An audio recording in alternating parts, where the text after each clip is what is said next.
Let's allow our future to emerge from shared grief, gratitude, compassion, and love.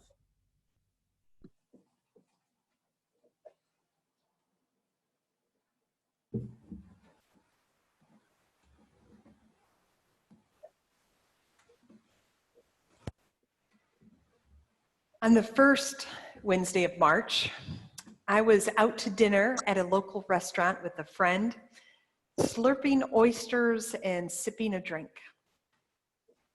On the second Wednesday of March, the parish committee, our board, sat widely spaced around a table as we decided to close the building and move services online.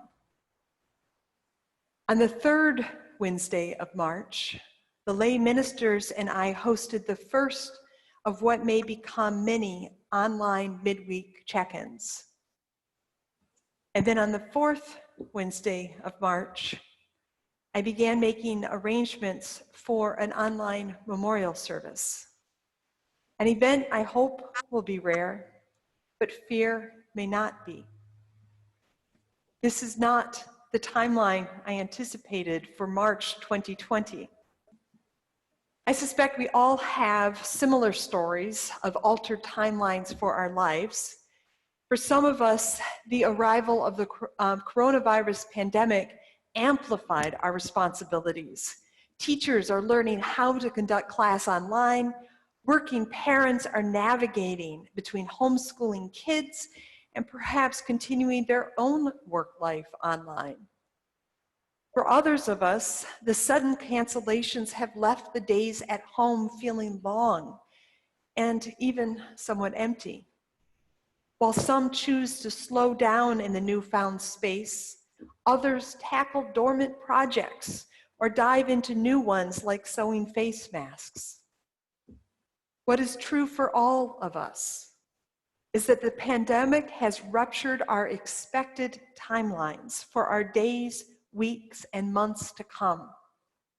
This is more than simple cancellations of singular events or meetings. Rather, it feels like time itself has folded in on itself, like the melting clock of a Salvador Dali painting. Days blend one into another. Weeks feel like months. Months feel like a massive amount of time. A year is incomprehensible. In such a moment, how can we speak of timelines? In reflecting about time and the pandemic, I found insight in a Facebook post from Katsu John Bales, a former colleague and a Zen Buddhist priest. Bales writes, "We are now grieving the loss of loved ones and the rituals of once everyday lives. We are grieving our very understanding of past, present, and future. Not only is the future not going to be what we thought, the present and past have not been as we thought. Yes, a past occurred. Yes, a present is occurring. Yes, a future will occur. We thought that within a certain range of possibilities, things would be as we planned. Now we cannot even hold on to that illusion. Where do we turn? The pandemic wounds our very understanding of time. Our past does not seamlessly move into our imagined future. Instead, we are here, holding the fragments of our shattered timelines like the bits of a burst balloon. Impermanence reveals itself as the primal stuff of life. What do we do now? With the loss of so much in our daily lives and our anticipated futures, we are grieving. Such loss and grief are indeed reminders of all that is impermanent. We can lose our hugs from our grandchildren or our grandparents. We can lose our freedoms to move beyond our homes. We can lose our jobs, our businesses, our confidence and paying our bills. The pain of this grief sharpens our awareness of what matters to us.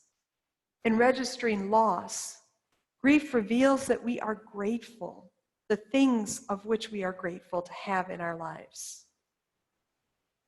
While it may be rare to experience such global turmoil, it is very common to have our lives turned upside down. In her book on living, hospice chaplain Carrie Egan suggests every life encounters radical change at some point. Egan writes, "Every single person has some bizarre, life-shattering, pull the rug out from under you story in their past, or will experience one in their future. Every shopper in the grocery store, every telemarketer on the phone, every mother at school pickup, every banker striding down the sidewalk, every one of us will go through things that destroy our inner compass and pull meaning out from under us." What is your story? When have you had that pull the rug out from under you moment in your life? And perhaps most importantly, how did you find your footing and direction again? What meaning did you draw from the experience of ruptured expectations? Egan is careful to explain that her book of essays is not a book about dying, despite its content about her life as a hospice chaplain. Rather, she insists it is a book about what the dying have taught her about living. At the end of life, writes Egan, what most people want to talk about is their family. In families, explains Egan, we learn about love, both the gifts of love as well as the pain and hurt of not receiving the love we craved and needed. In this way, talking about families is really a way to talk about love, about meaning, and in some way about God and the questions of ultimate value. We talk about families not because they are perfect, but because they are where we learn about love. In families, we learn about our need for love, as well as the pain of disappointment or even rejection by those we love. Hopefully, we also learn something about reconciliation and forgiveness. Egan writes, "The spiritual work of being human is learning how to love and how to forgive. That work is the gift we give to each other. For there is little in this world people long for more than to be loved and to be forgiven by their mothers and fathers, daughters and sons." Could this also be our spiritual work now, in this moment of crisis? Might this be a time when we engage in the spiritual work of loving and forgiving? Living as we are in tight quarters with families or at a distance from loved ones.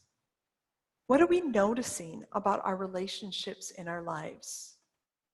Are we more expressive with our love, perhaps reaching out more to those we call family?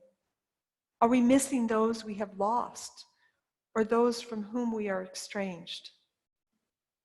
How are we managing the conflicts with those whose paths daily cross ours, whose voices ring out in the next room on their own Zoom calls, whose choices may impact not only their health, but also our own? How are we responding to children aching to play with their friends? How are we navigating our own longing for connection, for human touch?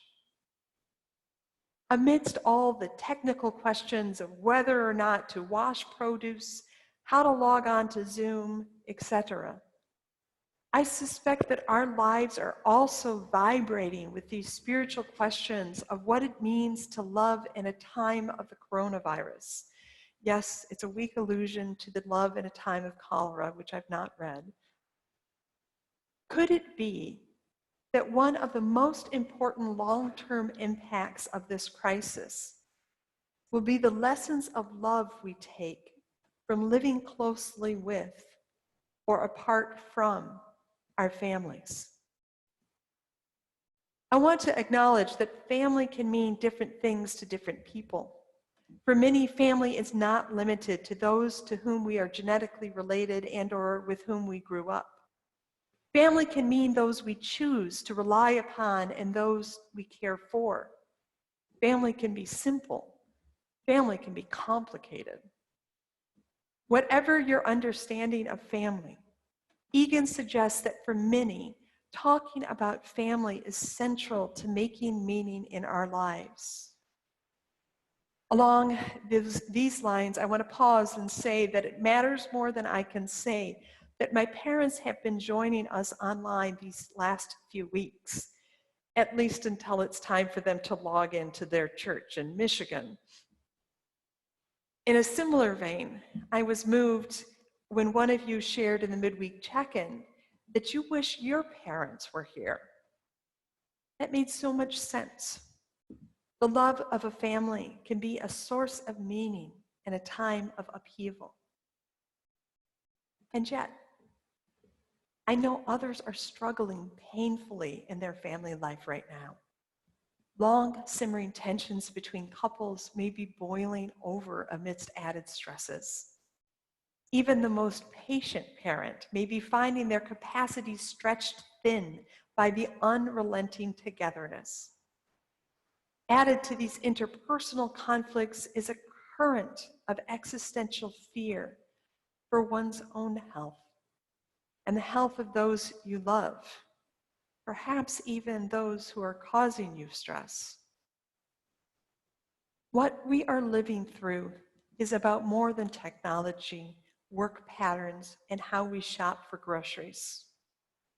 What we are living through is making demands on us as spiritual creatures seeking to make meaning out of great uncertainty. Our impermanence is made clear. Our biological vulnerability is made clear. And our connections to each other is made abundantly clear. We do not live in isolation. We live in relationships with strangers who produce, transport, maintain, and sell all that we need to live. And we live in relationships with our families, given or chosen. Faced with the disruptions of our systems and our connections, we grieve our losses. And as Post Bales continues, allowing ourselves to grieve and to share this grief with one another will place us clearly in this present, a place right now it seems none of us wants to be in. The present, though, is the only place from which what we call the future can emerge.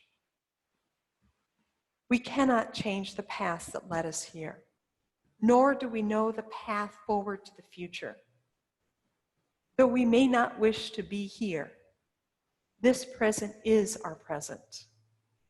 And the future will only emerge from what we feel, experience, and do in these moments. In her poem, The Past, the Present, the Future, poet Nikki Giovanni also beckons us to notice where we can and cannot initiate change. In the opening stanzas of the poem, Giovanni recounts the suffering in the past of African American history. Then she writes, "We cannot undo the past, we can build the future. Where when we go to Mars, we send a Black woman because she will make friends and sing a song with them. When we go to Pluto, which will be again a planet, we send Black children to learn to ski. When we decide it is time to thank the deity for our food, our shelter, our health, we will all, no matter which ideology, wrap our arms around each other and be glad we live at this time on this earth." Whatever the timeline of these coming weeks and months may turn out to be, may we today be present to our grief, our gratitude, and our love. May we pay attention at this time so that we may build a future grounded and what we are learning about our impermanence, our vulnerability, and our need for love, forgiveness, and compassion. May we imagine a future not of isolation, but of arms wrapped around each other in love and life-giving justice. So may it be. Our final hymn will be number 6,